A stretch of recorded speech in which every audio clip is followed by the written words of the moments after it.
CPI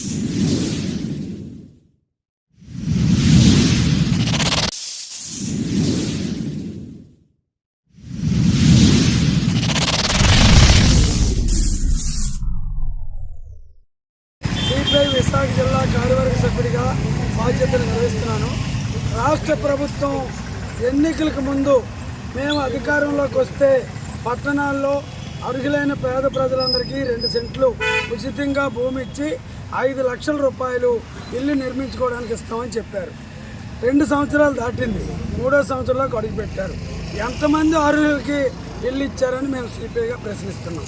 ఇంకొక పక్క Visakhapatnam rural మండలంలో మధురవాడ విశాఖపట్నానికి అతి చేరువలో అత్త సొమ్ము అల్లుడు దారిపోసినట్టు ప్రభుత్వ భూములన్నీ భూ కబ్జాదారులు హారత కర్పూరంలా హరించుకుపోతున్నట్టు చేస్తున్నారు. ఇక్కడే పరదేశపాలెంలో 187 సర్వే నెంబర్లో మాజీ రెవెన్యూ మంత్రి ధర్మాన ప్రసాదరావు గారు 5 ఎకరాల ప్రభుత్వ భూమి కాజేశారు. అదే కొమ్మాది సర్వే నెంబరు 28/2లో 10 ఎకరాలు మాజీ మంత్రి కీర్తిశేషులు వడ్డీ వసంత్ కుమార్ గారు, ధర్మాన ప్రసాదరావు గారు. మధురవాడ 331/5లో ఫలానా తెలుగుదేశం పార్టీ అయిన మదమంచి రామకృష్ణ అనే అతను 10 ఎకరాలు. ప్రభుత్వం ఏమో పేదలకు ఇవ్వడానికి భూములు లేవని చెప్తుంది. హారత కర్పూరల్లా భూ కబ్జాదారులు ఇవన్నీ పట్టుకుపోతున్నారు. సిపిఐగా ఈ పాదయాత్ర ద్వారా మేము డిమాండ్ చేసేది, మీరిచ్చిన వాగ్దానం ప్రకారం ఈ భూములన్నీ స్వాధీనం చేసుకొని ఆ భూముల్లో పట్టణాల్లో అర్హులైన పేదలకి 2 సెంట్లు భూమి ఇచ్చి ఆదుకోవాలని, ఇంటి నిర్మాణానికి 5 లక్షలు ఇవ్వాలని డిమాండ్ చేస్తున్నాం. ఇంకొక పక్క మొత్తం మధురవాడ ఏరియాలో నగరంలో ప్రతిరోజు మంచినీళ్ళ గంట సరఫరా చేయాలని మీ ద్వారా రాష్ట్ర ప్రభుత్వాన్ని డిమాండ్ చేస్తున్నాం. సిపిఐ ఆగస్టు 6వ తారీఖు నుంచి దేశవ్యాప్తంగా మోడీ హటావో దేశ్ బచావో అనే నినాదంతో ప్రజల్లోకి పోయి ప్రచార ఆందోళన కార్యక్రమాన్ని నిర్వహిస్తా ఉంది. నరేంద్ర మోడీ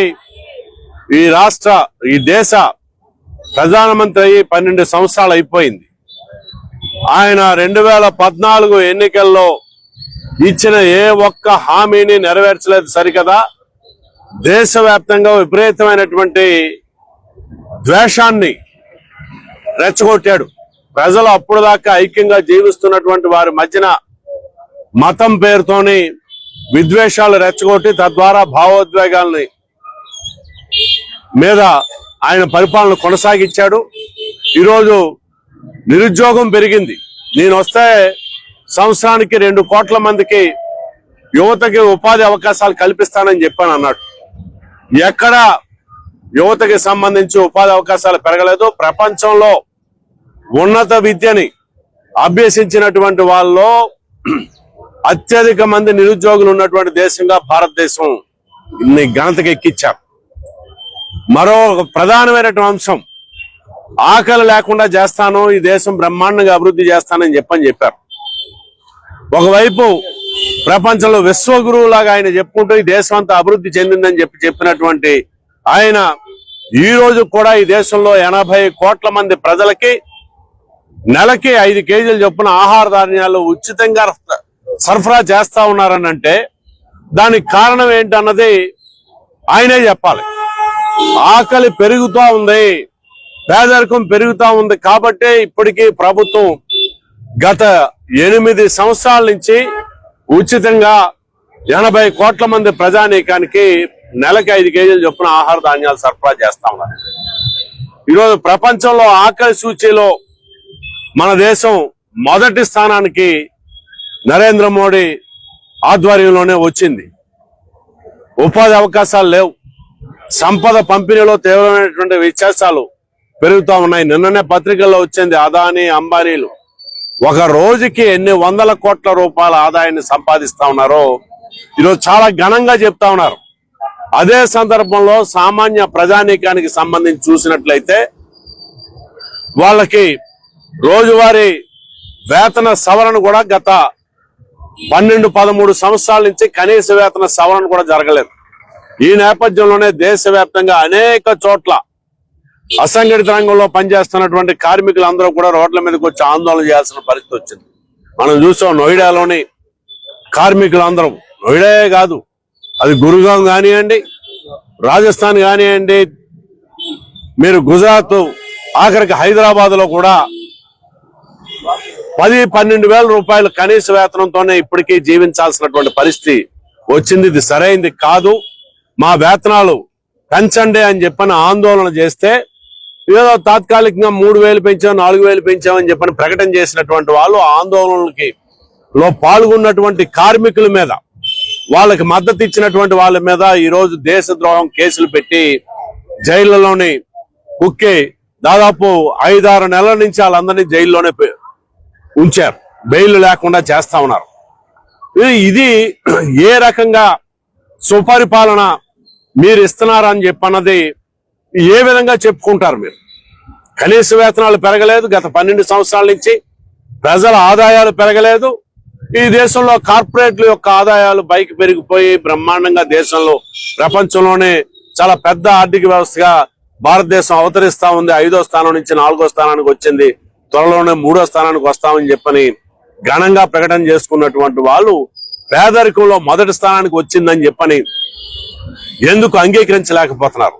ఆఖరికి కోర్టులు కూడా ఈ రోజుని ఈ దేశంలో పేదరికం పెరిగింది, మీరు సంక్షేమ పథకాలు వీటన్నిటి మీద రకరకాలుగా వ్యాఖ్యలు చేసేటటువంటి పరిస్థితి ఉంది. ఎంతసేపు ఉచితాలు ఇవ్వడం కాదు, ప్రజలకి ఉపాధి కల్పించండి, తద్వారా వాళ్ళ యొక్క జీవనాన్ని మెరుగుపరిచేటటువంటి పద్ధతుల్లో మీరు కృషి చేయండి అని చెప్పని మాట్లాడుతున్నారు. మరో పక్కన ఈ దేశానికి రాజ్యాంగం కాదు, మనుధర్మ శాస్త్రమే ప్రధానం, దానికి అనుగుణంగానే పరిపాలన చేస్తున్నామని చెప్పని బీజేపీకి చెందినటువంటి లేకపోతే ఆర్ఎస్ఎస్ కి చెందినటువంటి వాళ్ళు మాట్లాడుతున్నారు. మరో పక్కన ఘనంగా అయోధ్యలోని రామాలయం నిర్మిస్తే దేశ సమస్యలన్నీ పరిష్కారం అయిపోతాయని చెప్పని అన్నారు.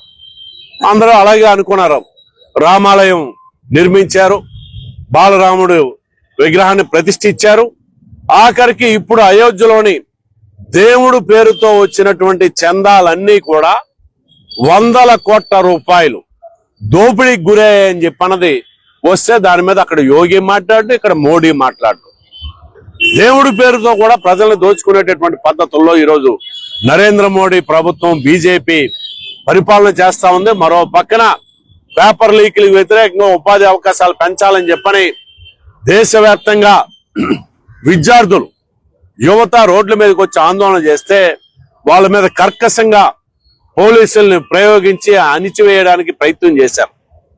అణిచివేయడానికి ప్రయత్నం చేస్తే వాళ్ళు తిరగబడి పోరాటం చేయడంతో యువత అంతా కూడా ఎన్నాళ్ళు మమ్మల్ని భ్రమల్లో ఉంచి మీ పరిపాలన కొనసాగించలేరు అని చెప్పని మా హక్కులు న్యాయంగా భారత రాజ్యాంగం ప్రకారం మాకు రావాల్సినటువంటి హక్కుల కోసం మేము దేనికైనా సిద్ధమని చెప్పని పోరాటం చేస్తే ఆఖరికి ఇప్పుడు వచ్చి వాళ్ళందరినీ జంజీ వీళ్ళతోని మేమంతా కూడా కలిసి మాట్లాడతామని చెప్పని దాన్ని కూడా ప్రచారాస్త్రంగా చేసుకొని ప్రయత్నం చేస్తా ఉన్నారు తప్ప నిజంగా ఈ దేశంలో యువత, సామాన్య ప్రజానీకం ఎదుర్కొంటున్నటువంటి సమస్యల పరిష్కారానికి నరేంద్ర మోడీ ఏమాత్రం కృషి చేయటం లేదన్నది ఈ 12 సంవత్సరాల కాలంలో నిరూపితమైన నేపథ్యంలో తక్షణమే మోడీ తొలగితే తప్ప ఈ దేశానికి భవిష్యత్తు లేదనేటటువంటి నినాదంతో మోడీ హటావో దేశ్ బచావో నినాదంతో దేశవ్యాప్తంగా భారత కమ్యూనిస్ట్ పార్టీ ఈ నెల 6వ తారీఖు నుంచి ప్రజల్లోని